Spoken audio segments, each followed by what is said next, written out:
What if I told you that the animal smiling at you at the aquarium is, by almost every scientific measure, more cognitively complex than most creatures on this planet, including many primates? Most people think of dolphins as the fun, flipper-waving entertainers of the ocean. Maybe they jump through hoops.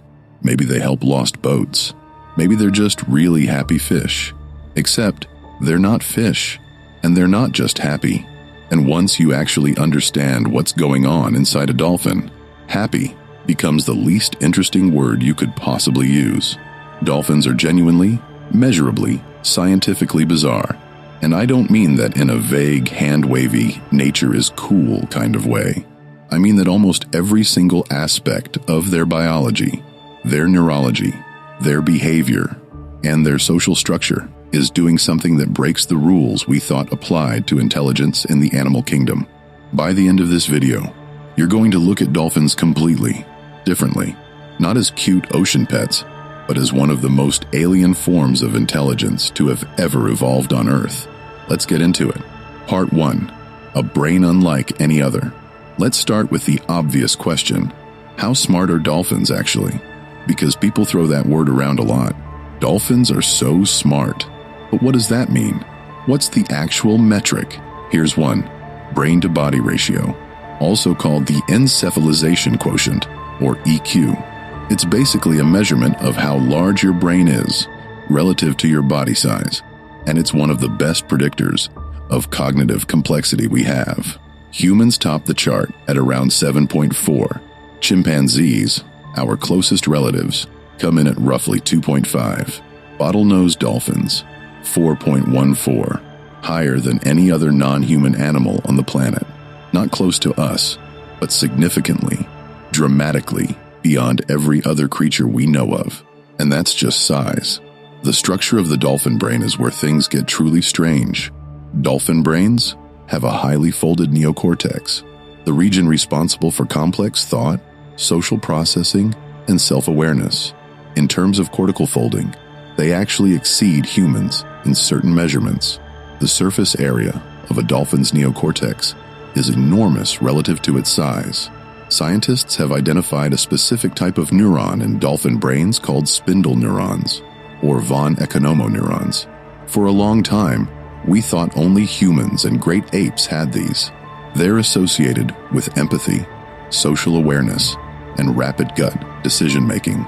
Dolphins didn't just evolve them, they evolved them millions of years before we did. And here's where the timeline gets jaw-dropping.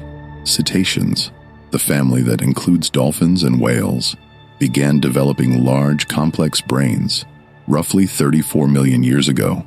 Humans? We've only had brains of our current complexity for about 300,000 years. Dolphins have had millions of years of cognitive evolution on us. Millions. Let that sink in.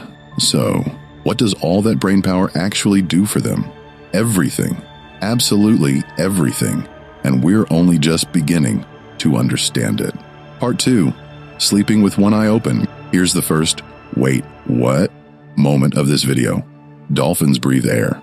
They're mammals.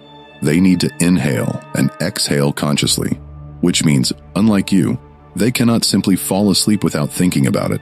If a dolphin fully loses consciousness the way you do every night, it drowns. So how do dolphins sleep? They evolved a solution so elegant, it sounds like science fiction. Unihemispheric slow-wave sleep. In plain English, half of their brain goes to sleep. The other half stays fully awake. Then they switch. One hemisphere enters deep sleep, generating the slow brain waves we associate with rest and restoration. The other hemisphere remains alert, monitoring the environment, controlling breathing, watching for predators. After a while, the roles flip. The sleeping half wakes up. The awake half gets its turn to rest. During unihemispheric sleep, dolphins keep one eye open, the eye connected to the awake hemisphere. They're literally sleeping and watching you at the same time, which is, depending on your perspective, either impressive or deeply unsettling. And the implications of this go beyond just cool dolphin fact. This tells us that the brain isn't a single unified organ in the way we often think about it. It's a modular system, capable of independent operation across hemispheres, Researchers studying human consciousness are now looking at dolphin sleep patterns for insight into how different parts of our own brain interact and what sleep actually is at a neurological level. Dolphins didn't just solve the problem of sleeping underwater. They accidentally gave us a roadmap to understanding consciousness itself. Part 3. Echolocation, a superpower. Hiding in plain sight.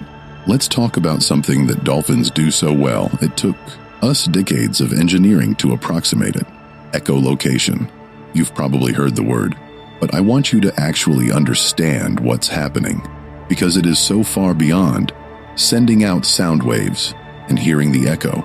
Dolphins produce clicks, not from their mouths, but through a specialized structure in their forehead called the melon, a fatty, acoustically sophisticated lens that focuses sound into a highly directional beam.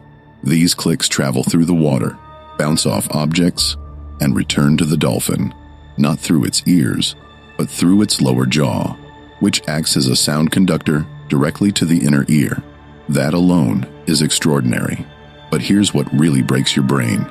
Dolphins can modulate the frequency, intensity, and pattern of these clicks with millisecond-level precision.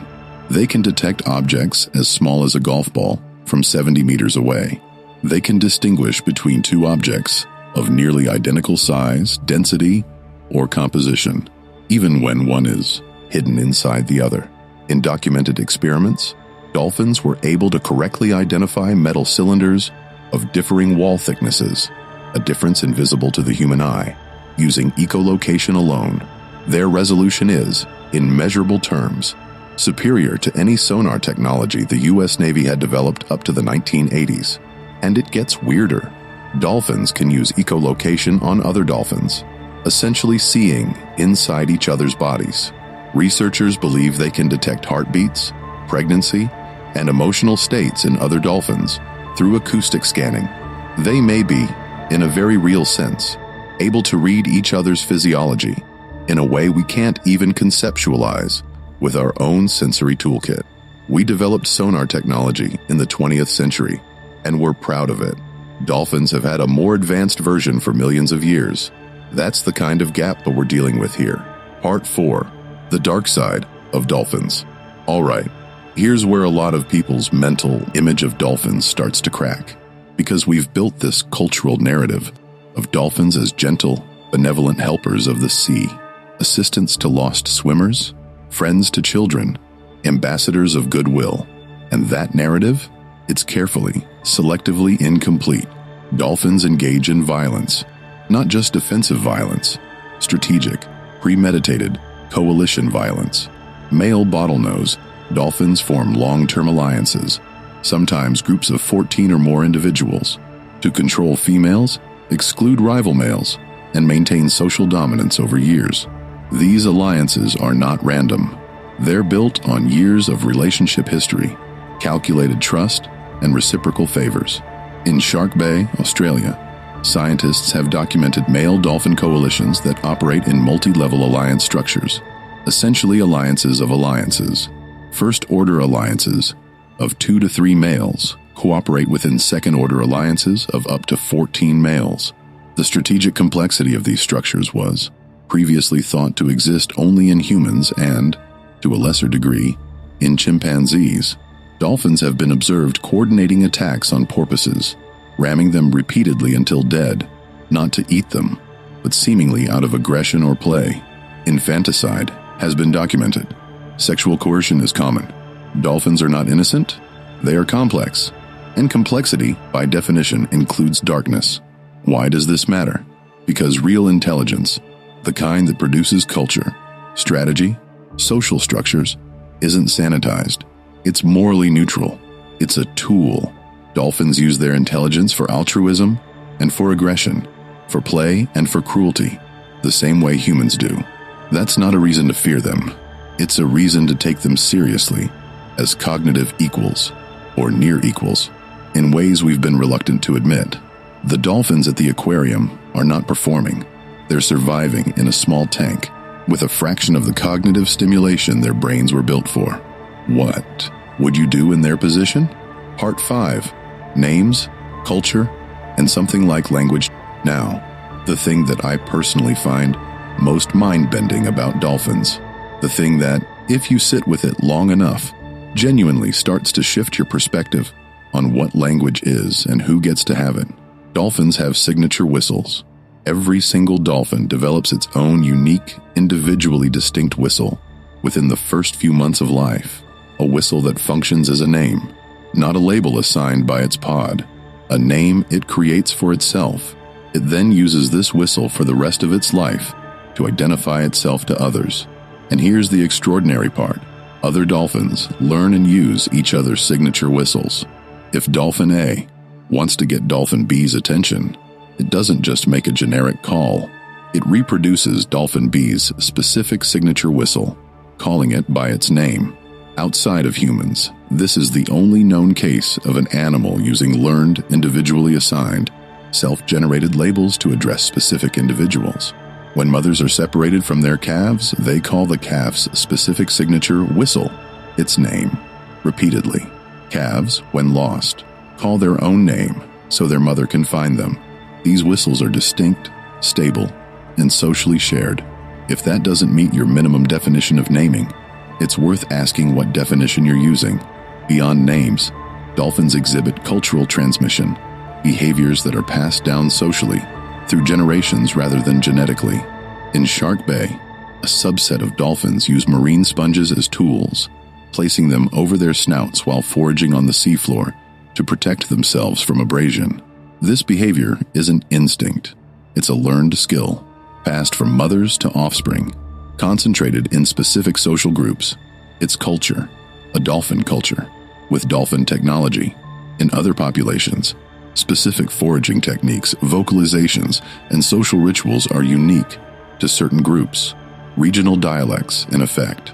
The more we study them, the more we find that dolphin societies are not just social. They are culturally layered in ways that genuinely parallel human societies at a structural level. Part 6. Dolphins and Humans. A weirder relationship than you think. Humans and dolphins have a relationship that goes back further than recorded history. Ancient Greeks reported dolphins guiding ships safely through straits. Roman mosaics depict children riding dolphins. There are accounts from Aboriginal Australians, from Mauritanian fishermen, from indigenous communities across multiple continents, all describing dolphins that actively, voluntarily, cooperated with human hunters, herding fish toward shore in exchange for a share of the catch. In Laguna, Brazil, this is still happening. Wild bottlenose dolphins actively collaborate with local fishermen in an intricate, coordinated system. The dolphins herd mullet toward shore, then give a specific dive signal, a distinctive roll, to indicate when fishermen should cast their nets. The fishermen have learned to read the signal. The dolphins get the fish that escape the net. This has been going on for at least 140 years, possibly much longer, and the cooperative behavior is passed down through dolphin generations. This isn't training. No human taught these dolphins to do this. The dolphins initiated it. They approached humans. They developed the signal system. They continue to choose to participate. This is, by any reasonable definition, an interspecies cultural institution. In the U.S. Navy's Marine Mammal Program, dolphins have been trained and choose to work, detecting underwater mines and locating lost divers. Their echolocation makes them better at this than any sensor technology we have. But what researchers note over and over is that dolphins don't just follow instructions. They problem solve on the fly. They adapt. They remember individuals across years of separation. They show clear preferences for specific trainers, specific games, specific environments. They are not just smart enough to be useful to us. They're self-aware enough to choose how they engage with us, and that distinction matters enormously. Part 7. The Mirror Test and the Question of Self. Here's the question everything has been building toward. Are dolphins self-aware? Do they know they exist? There's a test for this. It's called the Mirror Test, developed by psychologist Gordon Gallup Jr. in 1970. Here's how it works. You mark an animal with a visible spot somewhere on its body it can't see without a mirror, on the forehead, say, or the side of the face. Then you put it in front of a mirror. Most animals react to their reflection as if it were another animal. They display, they flee, they investigate. But an animal with genuine self-recognition will use the mirror to examine the mark on its own body. At the time of its development, only humans passed consistently. Eventually, great apes passed, then elephants, then dolphins. Bottlenose dolphins, when marked and presented with a mirror, position themselves in specific orientations to examine the mark on their own bodies. They are using the reflection as a tool to observe themselves. They recognize themselves. They know they are the thing in the mirror. In 2001, researchers Diana Reese and Lori Marino published landmark findings demonstrating convincing mirror self-recognition in bottlenose dolphins, making them the first non-primate species and one of only a handful of animals in all of recorded science to demonstrate this capacity. The implications for how we classify animal consciousness are still being debated, and once you know an animal is self-aware, once you accept that it knows it exists, that it has a first-person perspective on the world, that there is something it is like to be that creature, then a lot of very uncomfortable questions follow. Questions about captivity, about experiments, about what we owe them, about rights. In 2013, India officially classified dolphins as non-human persons and banned dolphin shows. The Cetacean Rights Declaration, signed by scientists and ethicists, argues for the moral and legal rights of dolphins and whales. These aren't fringe positions anymore. They're the natural conclusion of taking the science seriously. Here's what we know. Dolphins feel. They grieve. Documented behavior of mothers carrying dead calves for days, even weeks. They play, not just as juveniles, but throughout their entire lives, for the joy of it. They form lasting friendships. They nurse grudges. They develop personalities that remain consistent across decades. They mourn. They celebrate. They remember. So, nothing about dolphins is normal. Not their brains. Not how they sleep. Not how they perceive the world. Not how they communicate. Not how they organize socially. Not how they interact with us. Not how they relate to themselves. And maybe that's the real lesson here. When we discovered dolphins could recognize themselves in mirrors, it didn't just tell us something about dolphins. It cracked open our entire framework for what self-awareness means and which creatures possess it. When we found von Economo neurons in dolphin brains, neurons we thought were exclusively ours, it forced us to rethink what makes cognition human. When we documented dolphin names, dolphin culture, dolphin alliances, and dolphin grief, we were confronted with the uncomfortable question: at what point does a living being deserve to be treated as more than a resource? Dolphins have been in the ocean for millions of years. They have solved problems we haven't even thought to ask yet. They have evolved solutions to existence that are so different from our own that studying them doesn't just teach us about them. It teaches us about ourselves, about what intelligence is, about what consciousness could be, about what life in its fullest expression might look like from the inside of a brain that isn't ours. We share this planet with genuinely alien minds, not in science fiction, right now, in every ocean on Earth. And maybe the most important thing we can do is start treating that seriously. Tell me in the comments what topic you want me to cover for the next video. Until then, see you in the next one.